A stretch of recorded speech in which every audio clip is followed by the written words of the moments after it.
You're listening to Don't IEP Alone with special education advocate Lisa Lightner. For more information about Lisa, the IEP Toolkit, and more ways we can help you in your process, go to adayinourshoes.com. Now back to the show with your host, Lisa.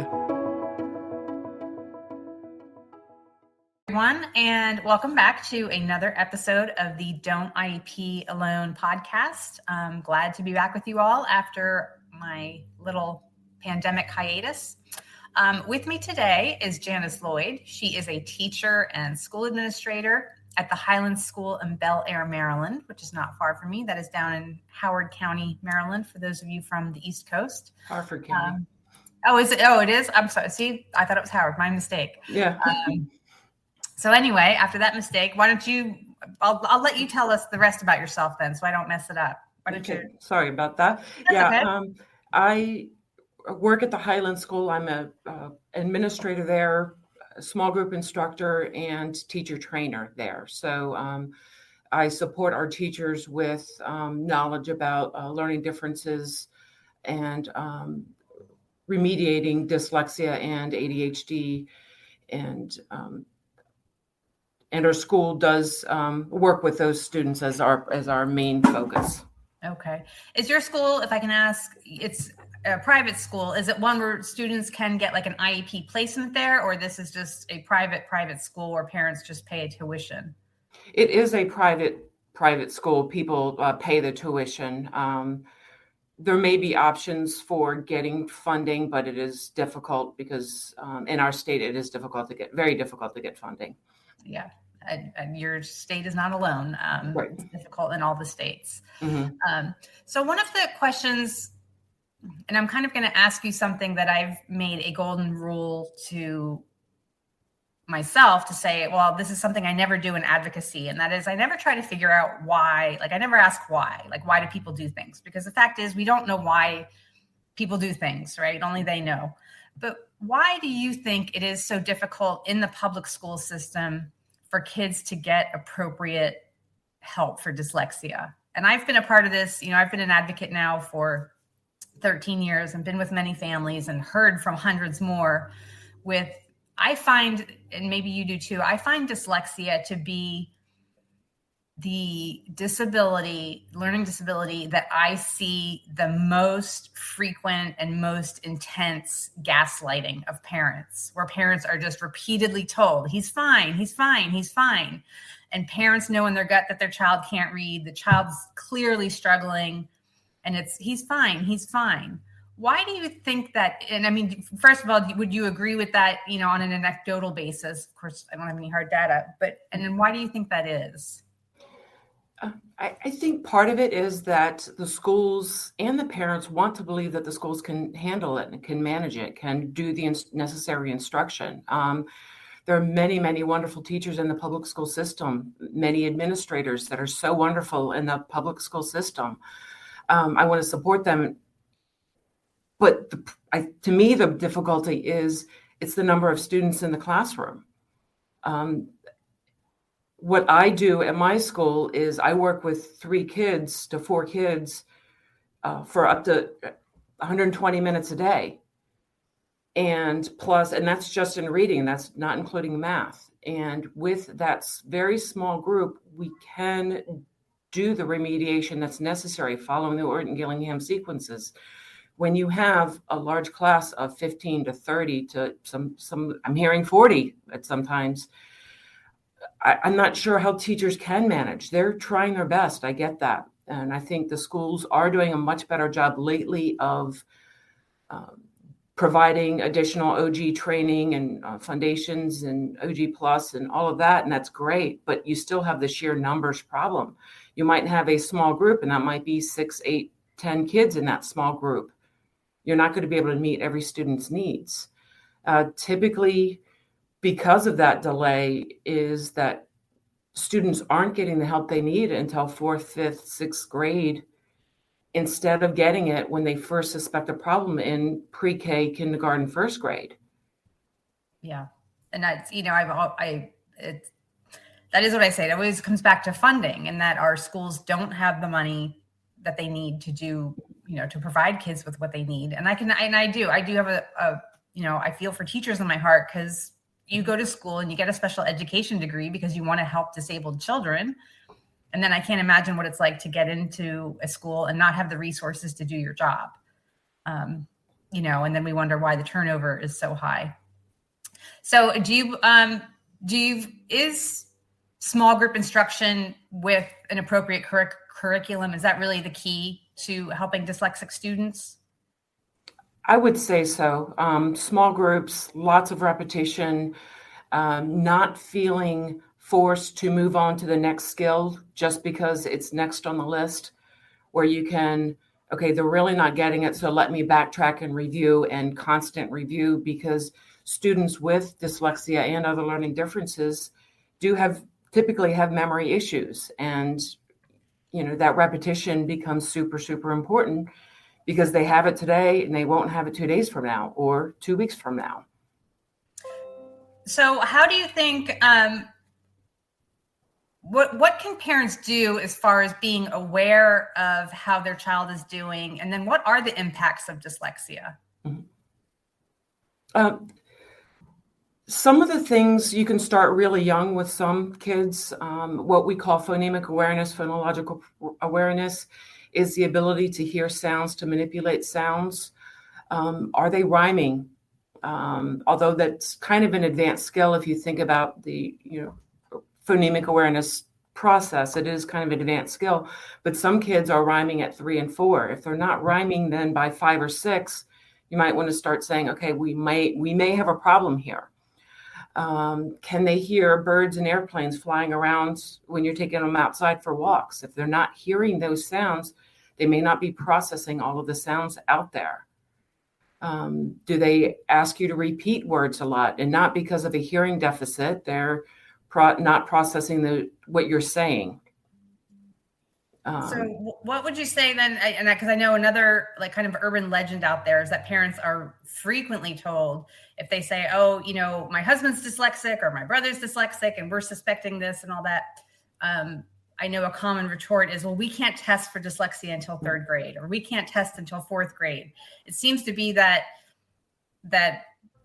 range anyway, 2nd, 3rd, or 4th grade, that they give parents these deadlines and they seem to be kind of arbitrary. I think they are arbitrary. I do know that there are numerous tests available now that were not available maybe 10, 15 years ago, that are designed for kids at that kindergarten, 1st grade level. I still hear it, even recently, is that schools are still pushing to delay it. I think they're after to try to keep the kids in the system, hoping that they can do that job. And many of the teachers and administrators, I do believe, think they can manage it if they just give them a little bit more time. Problem is you're running that risk of delaying, because if there is a more serious issue, you're losing time, because then you have that 4th, 5th, 6th, 7th grader who's not reading, and then you have to backtrack even more, and then you're fighting other issues at that point. We'll be back after a quick break.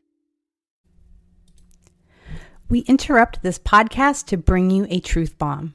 The IEP process never gets easier. You get better. If you do not learn the IEP process and how to use it to your advantage, your child will get left behind. That's exactly why I created the Don't IEP Alone series of advocacy courses for parents.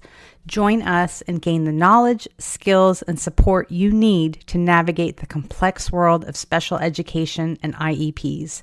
Visit adayinourshoes.org for more information. And what are the impacts to the child then if you delay interventions? School frustration, which can lead to some behavior issues, but frustration, not self-doubt, not believing that they are capable of learning. They feel stupid, they feel dumb, anxiety. What is it? About 25% of kids with dyslexia do have some anxiety disorder, and that's not even including just the kids who have just anxiety symptoms. And the more they start beating themselves up, the harder it is for them to read. Dyslexia impacts that memory. It also impacts sequencing. Spelling tends to be very, very delayed. Even if you remediate and get a student to read on grade level, you're going to see high school and college and adults who can't spell, even if they can read on grade level. So spelling will continue to be a problem. Fatigue when reading continues to be a problem. So they're reading less, so not building up their background knowledge for reading comprehension. But also, just if you think about a college student who may have to read 3 chapters in a night, they don't have the fatigue, they don't have the endurance to be able to read as much as they need to. The sequencing is interesting because you're going to get adults who may not know the seasons, the day of the week, months of the year. They may mix numbers up, not because of a math disability, but because of the dyslexia. They write down 17 as 71 instead of 17, and that's really a symptom of the sequencing of dyslexia. And then, of course, because if you have dyslexia, you frequently have ADHD and dysgraphia and dyscalculia, the math disability. It kind of extends from there too. So as I always say, ADHD or dyslexia, right? They rarely travel alone. No. I now that I've been doing this a while, I don't think I've ever met a child who only had one learning disability. Like there's always 3 or 4 or 5 kind of other conditions going on. So for a parent who may be watching this or listening to this, and I always say parents never come to me with anything, a lot of them just come to me with nothing more than a gut feeling. Like something's not right. Something's just not right here. And I don't know where to begin. You mentioned the rhyming, but to the parent who might be thinking like, oh, okay, like maybe maybe it is dyslexia. And of course, there's this myth out there that dyslexia is only ever getting letters backwards, right? Like that's what dyslexia is. Probably should have done this at the beginning, but can you give a brief overview of like what dyslexia is as far as like the decoding versus comprehension, right? Kind of what it's going to look like in a child? Yes, for dyslexia, it is a decoding and fluency deficit. Phonological processing, which again is hearing the sounds in the words, is a hallmark of dyslexia. Typically with a student with dyslexia, a person with dyslexia, they are pretty smart. They know a lot. They have a lot of background knowledge, and where they're going to struggle is reading the words. Sometimes it really surprises me how poorly a student can, when you listen to them, their reading sounds very labored, very disfluent, and they are surprisingly able to understand and answer all the questions that you ask them about that text. They skip words when they're reading. They may read the word on one page and then miss it on the next page. They're also the ones that will more likely read the word mountain correctly, but skip the word the, of, and, in. They read the longer words, miss the smaller words when they're reading. You're going to see it in spelling, like I said, because that tends to lag significantly. And then fluency, labored reading is going to be a hallmark of dyslexia. Reading comprehension is almost the opposite, because a reading comprehension deficit, those kids look like they can read the words beautifully. They sound good when they read. You think, okay, they are fantastic readers. And then you start asking them about what they've read. And they struggle with maybe who the characters are, where it took place, or maybe an inference question as to why it happened.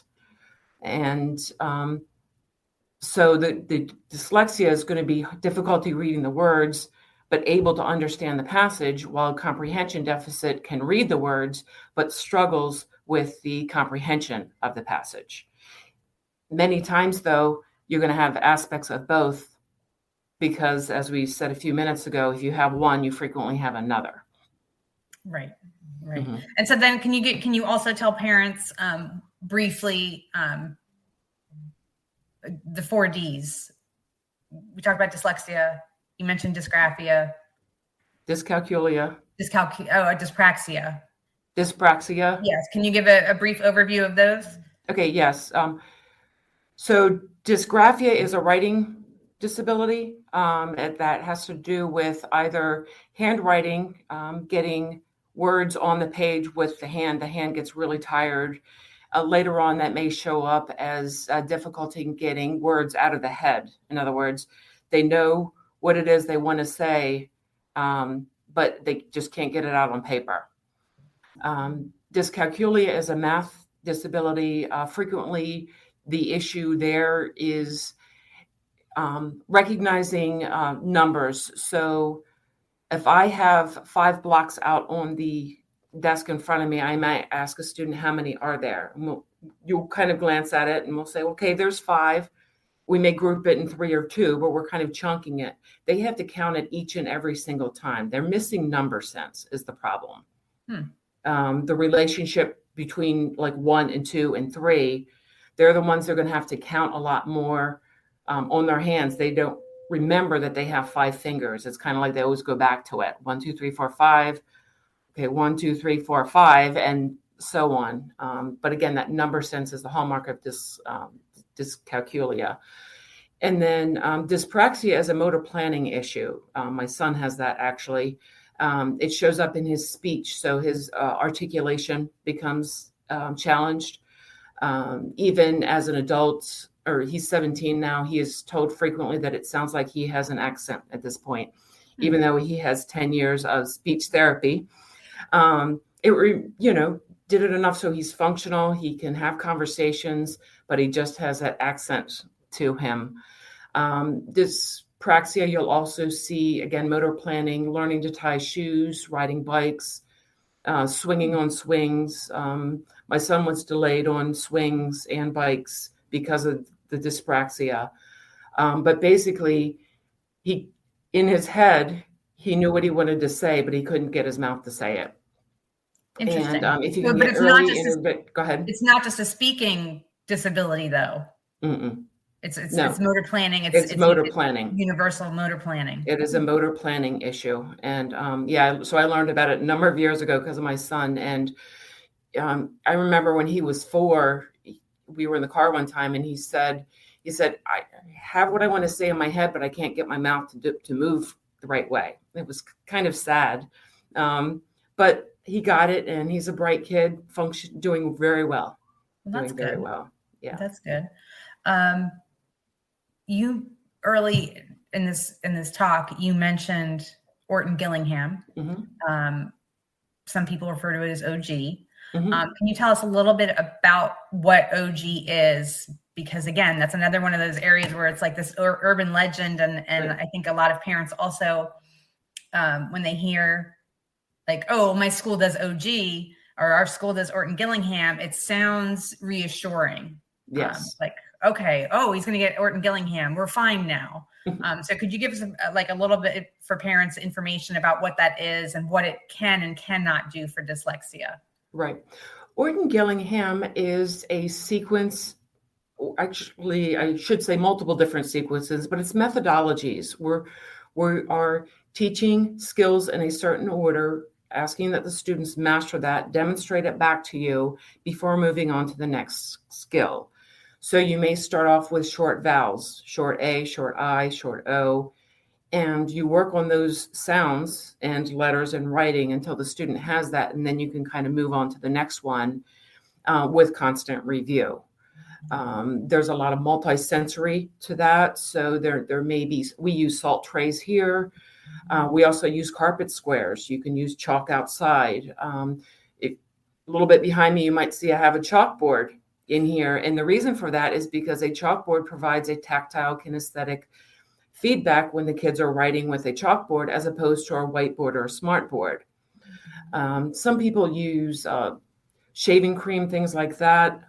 For me, it would depend on what the surface is. I want a tactile, rough feedback, which I think some tables are too smooth for, so I'm not a fan of that. Using crayons on paper is a good way also of getting that kinesthetic tactile feedback. But again, we're teaching skills in a structured manner, the vowels, the digraphs, the THs, CHs, and moving on as the students are ready. For me, I think that's where the biggest problem in larger organizations where I was just going to say that as they are ready piece is probably there. Right. Because if you have to wait for your entire group, are you holding back one kid or are you not allowing a kid to progress?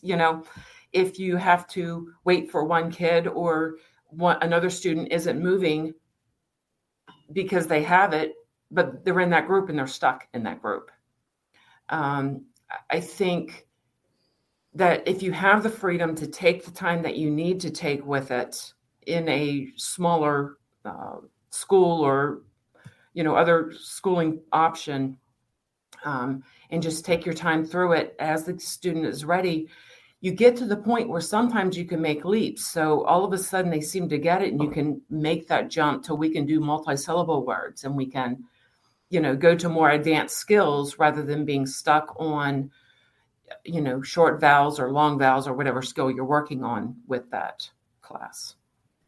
So speaking then to the parent and, because there are a lot of parents who say, okay, I'm running into brick walls all the time with my public school, and I do not have the resources to file for due process. Mm-hmm. I do not have the resources to pay for private school. Are there any other options besides that for parents? I think it's really pushing at the IEP level. I'm sorry. Yeah. Is there anything they can kind of do to kind of assist if they're really just hitting roadblocks everywhere they go, Okay. Well, number one, you can work with the IEP team if they have an IEP in place to work through that to push to make sure that they are doing what they said they were going to do and that everybody agreed to do. If not, you can work at home on some of these skills. There are some programs available that may require a little bit of expense, but could be useful for a homeschooling situation or tutoring on the side. There are also tutoring options available, OG tutors that you may be able to use also. But for me, it really comes down to let's work on the skill that they need. Do they know all of their short vowels? That A says a as an apple, that I says I as an itch. If they cannot repeat those sounds in the words that they're reading, work on that before moving on to the next one. Just keep working on that until you think they've got it. So how does a parent know, there's a lot of programs out there, OG, of course, being one, Barton, Linda Mood Bell, Wilson, everybody wants Wilson. They're always asking for Wilson. How does a parent know which program is appropriate for their child to even pursue? If they say, okay, I'm going to pay for this privately and do tutoring or, whatever, a private school, how do they know what to look for? Mm-hmm. Make sure it teaches one skill at a time. And those programs that you mentioned, I have looked at all of them and they are all very good OG programs. Sometimes I think parents and teachers get too bogged down into the program. And I think the mistake they made in whatever program they select is that they worry about the next thing instead of watching where their child is. So if you buy a program and you realize, okay, they're not getting this, back up to the beginning and try it again. Add some things to it. You can find some free worksheets on things. You can use YouTube to find some videos on phonological awareness, handwriting, things like that to help you out and use that to supplement what you're doing. I think if you allow yourself the freedom to use the curriculum rather than letting the curriculum use you, I think that teachers and parents can have a strategy to, if it's not working, to make the adjustment that they need to make. Don't be afraid to change it up. Good. That's really some great tips. I honestly had never thought of that. Like we get to a certain point and we go, oh, well, this isn't working. Like it's never occurred to say, well, did we implement it properly or is more repetition needed, and things like that. So that's good. Okay. We're at about 24 minutes. So is there anything you want to add? Any final thoughts? Anything you would love for parents to know? Yeah. Early intervention, I think, is my biggest thought. It's great that the schools, the larger public schools, want to try to help. But if you suspect a problem, reach out to your local child find, reach out to your teachers, get some support. And, early intervention is going to save you in the end, I think. Great. That's great tips. Mm-hmm. Okay. You can find Janice at her school, the Highlands School, or it's just highlandsschool.net. I will provide the link in the podcast recap. And thank you for attending. Thank you.